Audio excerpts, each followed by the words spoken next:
সকাল বন্ধুরা, কেমন আছো তোমরা সবাই? আশা করি খুব ভালো আছো। আমার নতুন আরও একটি ব্লগে তোমাদেরকে জানাই অনেক অনেক স্বাগত। তো সকালবেলায় ঘুম থেকে উঠে হেঁটে টেটে তারপরে একটু কাজটা ছিল সেগুলো সেরে নিয়ে চাটা বানিয়ে নিলাম। যদিও চা খাওয়ার মতো এখন কেউ এসে উপস্থিত হয়নি, তবুও আমি বানিয়ে ফ্লাক্সের মধ্যে রেখে দিলাম। আর এদিকে কিছু আম গাছ থেকে পড়েছিল, তো সেই আমগুলো কুড়িয়ে আনলাম। তো কুড়িয়ে এনে দেখি একটা পাখিতে খেয়ে নিয়েছিল, একটু মতো খেয়েছে, তাও আনলাম, আর বাকিগুলো ভালোই ছিল। আর এইদিকে ছেলেকে ডেকে ডেকে আমি হয়রান, ঘুম থেকে কিছুতেই উঠতে চায় না, 2-3 বার ডাকতে হয় তারপর উঠবে। আর এদিকে কিছু মুদিখানার বাজার ছিল যেগুলো কালকে সন্ধ্যাবেলায় এনে রেখেছে, তো সেগুলোকে এখন গুছিয়ে রাখা হয়নি। তো সেগুলোকে এখন এবার আমি ভাবলাম সকালবেলায় না গোছালে আর আমি সময় পাবো না, তো সেই সকালবেলায় এখন বসে গেছি গোছাতে।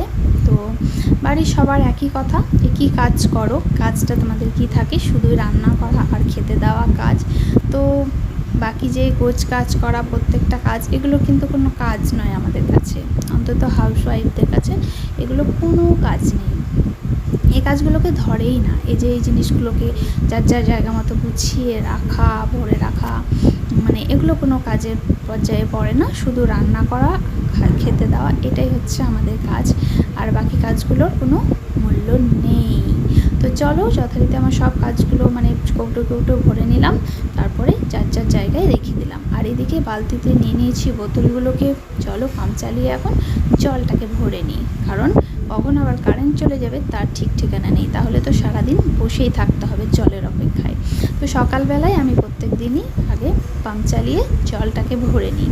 তো চলো বালতিগুলো আর বোতলগুলোকে ভালো করে ধুয়ে নিয়েছি, আর ধুয়ে নিয়ে জলটা ভরে নিচ্ছি। তো এই কাজটা তোমাদেরকে দেখানো হয় না, কারণ এখানে আমার ক্যামেরা রাখার মতো জায়গা নেই, আর ক্যামেরা করে দেওয়ার মতো কেউ থাকে না। আমার বর থাকলেও কিন্তু করে দেয় না ক্যামেরাটা, তো আজকে বলাতে যাই হোক ক্যামেরাটা করে দিচ্ছে। তো একই কাজ তো তোমাদেরকে প্রত্যেক দিন দেখালে তোমাদের ভালো লাগবে না বলো? আরও কাজ তো করি, শুধু ওই কাজগুলো ছাড়াও তো এই কাজগুলো করি, তো সেই কাজগুলো ভাবলাম চলো আজকে তোমাদের সঙ্গে শেয়ার করি। আর আমার বাগানের দেখতেই পেলে কতগুলো ফুল ফুটে আছে। তো আর এদিকে বালতিগুলো দেখো, ও নিয়ে যাচ্ছে বালতিগুলো, কারণ আমি বালতিতে আমি বইতাম তখন, ও বললো কোমরের ব্যথা তোমার, সেই জন্য তুমি ভারী তুলো না, তো ওই বালতি দুটোকে ঘরের মধ্যে রেখে দেয়, আর বোতলগুলোকে আমি নিয়ে আসছি। তো চলো জলগুলোকে ঘরে আনা হয়ে গেছে, তো এগুলোকে এখন আমি ঢেকে রেখে দিলাম। আর এদিকে বাবা চলে এসেছে হাটে থেকে। বাবা প্রত্যেকদিন ভোরবেলা বেড়াতে যায়, তো ভোরবেলা বেড়াতে গিয়েই সেখানে হাট বসে, তো সেই হাট থেকে যখন যেটা প্রয়োজন সেগুলো বাবা নিজে থেকেই নিয়ে আসে, বলতে হয় না যে এটা আনতে হবে ওটা আনতে হবে। বাবা হাট করতে প্রচণ্ড ভালোবাসে, তোমাদেরকে আগের ব্লগেও আমি বলেছি যে বাবা হাট করতে খুবই পছন্দ করে। তো চলো লঙ্কা আর আদা ছিল না, সেটাই আনতে বলেছিলাম, তো নিয়ে এসেছে। এগুলোকে এখন ধুয়ে তারপরে রেখে দেবো, তারপরে ফ্রিজে রাখবো। তো সরাসরি আমরা হাটের জিনিস ফ্রিজে রাখি না, আগে ধুয়ে নিই, ধুয়ে জলটা শুকিয়ে যায় তারপরে রাখি। আর এদিকে কালকে বাবা নিয়ে এসেছিলো ফ্রুট, এই জিনিসটা তোমরা কে কে জানো জানি না, এটা হচ্ছে শশা। সেই শশাটা পাকলে ফ্রুট হয়, তো এটা খেতে খুবই ভালো লাগে। তা কাল একটা খাওয়া হয়েছে, বীজগুলো রেখে দিয়েছি, আর আজকে একটা কাটবো। আর এদিকে বাবা বসে আছে, তো বাবাকে চাটা দিয়ে আসি। আর সন্ধ্যাবেলায় কালকে জামা কাপড়গুলো কিছু পরেছিল, সেগুলোকে আয়রন করে রেখেছিলাম, তো সেগুলো কালার গুছিয়ে রাখা হয়নি, তো সেগুলোকে আজকে সকালে ভাবলাম আগে এই ঘরগুলোকে গোছায় তারপরে অন্য কথা। তো সেই জায়গার মতো যার যার জায়গায় সেইগুলোকে গুছিয়ে রেখে দিলাম। এই যে আমার বাড়িতে কুলেখাড়া শাক লাগিয়েছিলাম, তো সেই কুলেখাড়া শাক কিছুটা তুলে আনলাম।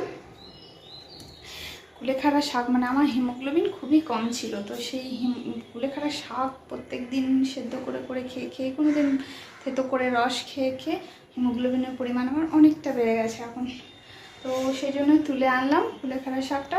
চলো আজকেও খাবো। এদিকে মুড়ি খাওয়ারের জন্য বসিয়েছি লাল ডাঁটা আর কুমড়ো দিয়ে একটা সবজি, যেটা মুড়ি দিয়ে খাওয়া হবে। আর একদিকে তরকারিটা হতে থাকুক, ততক্ষণে ভাবলাম চলো ঘরগুলোকে মুছে নিই। তো ঘরগুলোকে আমি এভাবে প্রত্যেকটা ঘরকে মুছে সকালবেলায় পরিষ্কার করে নিই, তারপরে বাকি কাজগুলো সেরে নেব।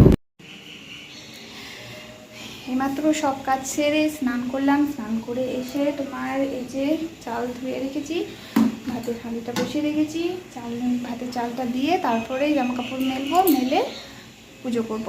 চলো চালটা দিই ভাতে।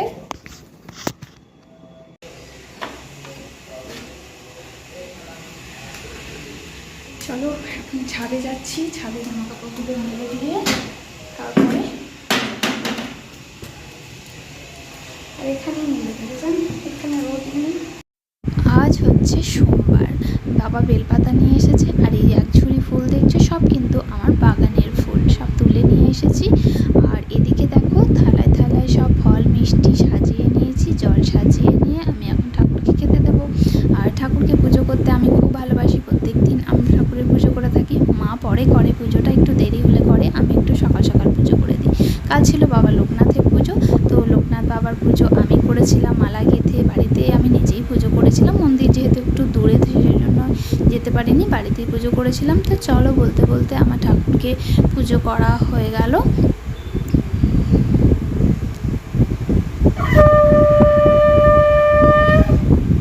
তো আমার পুজো কমপ্লিট, আর ছেলের জন্য সাজিয়ে রেখে দিলাম, ছেলে স্নান করুক তারপর। তো পুজো সেরে আমি এখন মুড়ি খেয়ে নিলাম। আর চলো তারপরে কি রান্না করেছি তোমাদের সঙ্গে শেয়ার করে দিই, কারণ তারপরে আর আমি কোনো ভিডিও করে উঠতে পারিনি, এতটাই ব্যস্ত ছিলাম। তো এখন তোমাদের সঙ্গে কি রান্না করলাম সেটা শেয়ার করি। দেখো খেরোর তরকারি করেছি, ডিম ভেজেছি, আর এটা কুলেখাড়া শাকটা সেদ্ধ করে রেখেছি, করেছি মসুর ডাল আর করলা ভাজা, আর আছে গন্ধরাজ লেবু। তো চলো এই ছিল আজকের মেনু। তো কেমন লাগলো আমার ব্লগ তোমরা অবশ্যই কমেন্ট করে কিন্তু জানিও, ভালো লাগুক বা মন্দ লাগুক সেটাই আমাকে জানিও। তো চলো আজকের মতো ব্লগটা এই পর্যন্ত, সবাই ভালো থেকো, সুস্থ থেকো।